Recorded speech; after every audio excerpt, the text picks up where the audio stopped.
अस्सलाम वालेकुम। देखिए, दफ्तर में तरक्की किसको नहीं चाहिए। ज़ाहिर है हर कोई चाहता है कि उसे एक बेहतर ओहदा मिले, तनख्वाह ज़्यादा हो, इज्जत मिले।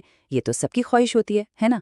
लेकिन कभी रुक कर ये सोचा है कि कामयाबी की जिस सीढ़ी पर कदम रखा जा रहा है वो आखिर बनी किस चीज़ से है? क्या वो अपनी मेहनत और काबिलियत की ईंटों से बनी है, या फिर किसी दूसरे की मेहनत पर डाका डालकर और उसके कैरियर को रौंद कर तामीर की गई है? ये एक ऐसा सवाल है जो दुनिया की कामयाबी और आखिरत की नाकामी के बीच में एक बहुत गहरी लकीर खींच देता है। इस बहुत ही अहम मौजू पर ये गुफ्तगू आपके लिए कुरान और हदीस की अनमोल बातें चैनल की जानिब से पेश की जा रही है। तो आइए इसी सवाल की गहराई में उतरते हैं। देखें, जब कोई दफ्तर में किसी काबिल साथी के खिलाफ बॉस के कान भरता है या किसी के अच्छे काम का क्रेडिट खुद ले लेता है, तो वक्ती तौर पर तो वो शायद कामयाब नजर आता है। दुनिया उसे स्मार्ट या तेज कह सकती है। लेकिन अल्लाह की अदालत में ऐसे शख्स की हैसियत गासिब की है। मतलब वो जिसने किसी दूसरे का हक गस्ब किया, उसका हक छीन लिया। इस सारी सूरत हाल को और अच्छी तरह समझने के लिए आइए आसिम और बिलाल की एक कहानी पर नज़र डालते हैं। ये कोई अनोखी कहानी नहीं, ये तो दफातर में तकरीबन रोज़ ही पेश आती है। तो कहानी में एक तरफ है बिलाल, जो अपने काम में मगन रहता है, बहुत काबिल और इंतहाई मेहनती है। उसने महीनों की लगन से कंपनी के लिए एक ज़बरदस्त प्रोजेक्ट तैयार किया है। और दूसरी तरफ है आसिम, जिसे काम से ज़्यादा ताल्लुकात बनाने और बॉस को खुश रखने का हुनर आता है। वो मेहनत पर नहीं, खुशामद पर यकीन रखता है।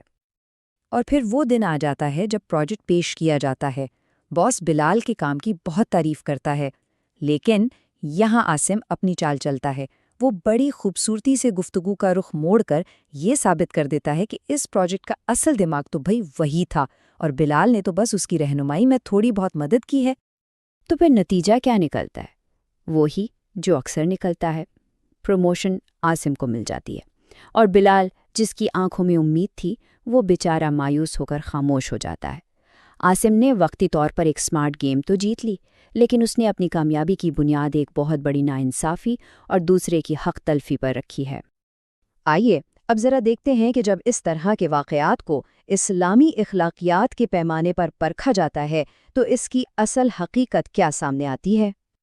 इस्लाम में हर ओहदा, हर जिम्मेदारी एक अमानत है। तो जब कोई अपने ओहदे का गलत इस्तेमाल करके किसी मुस्तहक इंसान का रास्ता रोकता है, तो वो सिर्फ ऑफिस पॉलिटिक्स नहीं कर रहा होता, बल्कि वो अल्लाह की दी हुई अमानत में ख़यानत का मुर्तकिब हो रहा होता है। इस पूरे खेल की बुनियाद ही झूठ, गीबत और किरदार कशी पर होती है। किसी के काम को अपना कहना, ये झूठ है। किसी की पीठ पीछे उसकी बुराई करना, ये गीबत है। और ये दोनों इस्लाम में कबीरा गुनाहों में से हैं, जो इंसान की नेकियों को ऐसे खा जाते हैं जैसे आग लकड़ी को खा जाती है।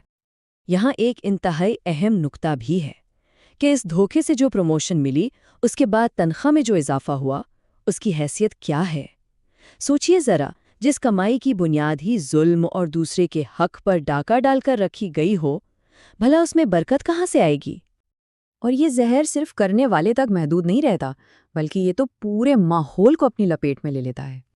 जब किसी इदारे में मेहनत की कद्र नहीं रहती, तो जो काबिल लोग होते हैं ना, वो बददिल हो जाते हैं और इदारे की कारकर्दगी तबाह हो जाती है। क्रेडिट चोरी और गैस लाइटिंग जैसे हरबे मजलूम की जहनी सेहत को बर्बाद कर देते हैं। और सितम ज़रीफ़ी देखें कि जो शख्स ये सब करता है, वो खुद भी कभी सुकून से नहीं रह पाता। उसे हर वक्त ये डर लगा रहता है कि कहीं कोई दूसरा उसके साथ यही खेल न खेल जाए। तो फिर सवाल ये है कि इस दलदल से निकलने का रास्ता क्या है। इस्लाम हमें दयानतदारी का कौन सा सीधा रास्ता दिखाता है। सबसे पहला असूल, किसी दूसरे की लकीर मिटाने के बजाय अपनी लकीर इतनी लंबी कर दें कि सब मानने पर मजबूर हो जाएं, यानी अपनी काबिलियत और कारकर्दगी को अपना हथियार बनाएं। दूसरा, अगर कहीं नाइंसाफ़ी होती देखें तो खामोश तमाशाई ना बने, हक का साथ दें। तीसरा, और ये बहुत अहम है, अपने काम को हमेशा दस्तावेजी शक्ल दें, ईमेल्स के जरिए बात करें, ताकि कल कोई ये ना कह सके कि ये काम तो उसने किया था। और चौथा और सबसे मजबूत सहारा, अल्लाह पर तवक्कुल। ये यकीन कि जो रिस्क हमारे नसीब में लिखा है, उसे दुनिया की कोई ताकत हमसे छीन नहीं सकती। आखिर में ये सिर्फ सुनने की बातें नहीं है, बल्कि अपनी जिंदगियों में झांकने और फिर अमल करने की दावत है। एक लम्हे के लिए सोचिए, کیا ہمارے ارد گرد کوئی ایسا بلال ہے جو خاموشی سے ناانصافی سہ رہا ہے؟ یا کہیں ہم خود تو انجانے میں عاصم کا کردار تو نہیں نبھا رہے؟ یاد رکھیے، حقیقی کامیابی وہ نہیں جو دوسروں کو تکلیف دے کر ملے، بلکہ حقیقی کامیابی تو وہ ہے جو سکون قلب کے ساتھ آئے۔ اگر یہ پیغام آپ کے دل کو لگا ہو تو قرآن و حدیث کی انمول باتیں چینل کو ضرور سبسکرائب کریں۔